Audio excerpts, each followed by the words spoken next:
জল কাতলা রেসিপি বানাতে এখানে আমি 4 পিস কাতলা মাছ নিয়ে নিয়েছি। মাছগুলিকে ধুয়ে পরিষ্কার করে জল ঝরিয়ে একটা পাত্রে নিয়ে নিচ্ছি ম্যারিনেট করবার জন্য।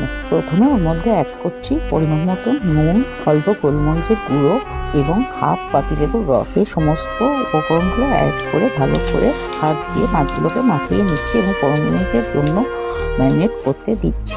এবারে একটা পেঁয়াজ নিয়ে মিক্সিতে বেটে নিচ্ছি। এরপর একটা ন্যাকড়া নিয়ে ওর গ্যাসটা দিয়ে পেঁয়াজের রসটা ছেঁকে একটা আলাদা বাটিতে করে নিচ্ছি এবং সেম ওয়ে ফলো করে আদার রসটাকেও আলাদা একটা বাটিতে ছেঁকে নিচ্ছি এবং একটা টমেটো নিয়ে কুচি করে নিচ্ছি। এই সব প্রিপারেশন করার পর এবার গ্যাস ওভেনে একটা ফ্রাইং প্যান বসাচ্ছি। তার মধ্যে অল্প সাদা তেল এবং ঘি অ্যাড করছি। যখন উভয় গরম হয়ে গেল তখন ওর মধ্যে একে একে মাছগুলো দিয়ে এপিট ওপিট করে মিডিয়াম ভেজে একটা প্লেটে নামিয়ে রাখছি। এবার ওই সেম তেল ঘিতে আগে থেকে ছেঁচে রাখা গরম মশলা ফোড়ন দিচ্ছি। যখন গরম মশলা থেকে একটা সুগন্ধি বেরোতে শুরু করলো তখন ওর মধ্যে প্রথমে পেঁয়াজের রসটা ঢেলে দিচ্ছি এবং মিনিট দিয়ে কুক করছি। এরপর আদার রসটাও অ্যাড করে দিচ্ছি এবং কুক করছি যতক্ষণ না পেঁয়াজ আদার কাঁচা গন্ধটা চলে যায়।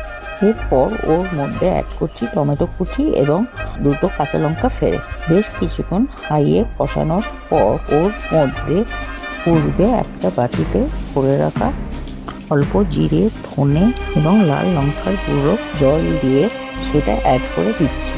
বেশ কিছুক্ষণ কষে নেওয়ার পর এবারে গ্যাসের আঁচটা সিমে করে একটা ঢাকনা দিয়ে মশলাটা হতে দিচ্ছি যতক্ষণ না মশলা থেকে তেল বেরিয়ে আসে। যখন মশলাটা কষে তেল বেরিয়ে এলো তখন ওর মধ্যে অ্যাড করছি স্বাদ মতো নুন এবং চিনি।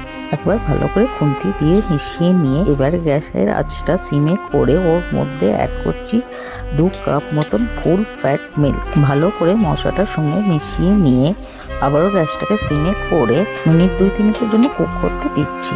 যখন দুধটা হালকা বয়েলিং পয়েন্টে এলো তখন পূর্বে ভেজে রাখা মাছগুলি অ্যাড করে দিচ্ছি এবং কুক করছি মিনিট 2 জন্য। মিনিট 2 পর মাছটাকে হালকা হাতে ফ্ল্যাপ করে নিচ্ছি গ্রেভিটার মধ্যে। এরপর ওই গ্রেভিটার মধ্যে অ্যাড করছি 1 চামচ বাটার এবং ভালোভাবে নেড়ে চেড়ে গ্রেভিটার সঙ্গে মিশিয়ে নিচ্ছি। নামানোর আগে ওর মধ্যে অ্যাড করছি আরেকটি বাটি নিয়ে পূর্বে 1 চামচ ময়দার সঙ্গে অল্প জল গুলে রাখাটা অ্যাড করে দিচ্ছি। যখন গ্রেভির কনসিস্টেন্সিটা হালকা থিক হয়ে গেল তখন ওর মধ্যে অ্যাড করছি অল্প গোলমরিচের গুঁড়ো ও গরম মশলার গুঁড়ো। ভালো করে একবার মিশিয়ে নিয়ে গ্যাস ওভেনটা অফ করছি এবং পরিবেশন করছি গরম ভাতের সঙ্গে।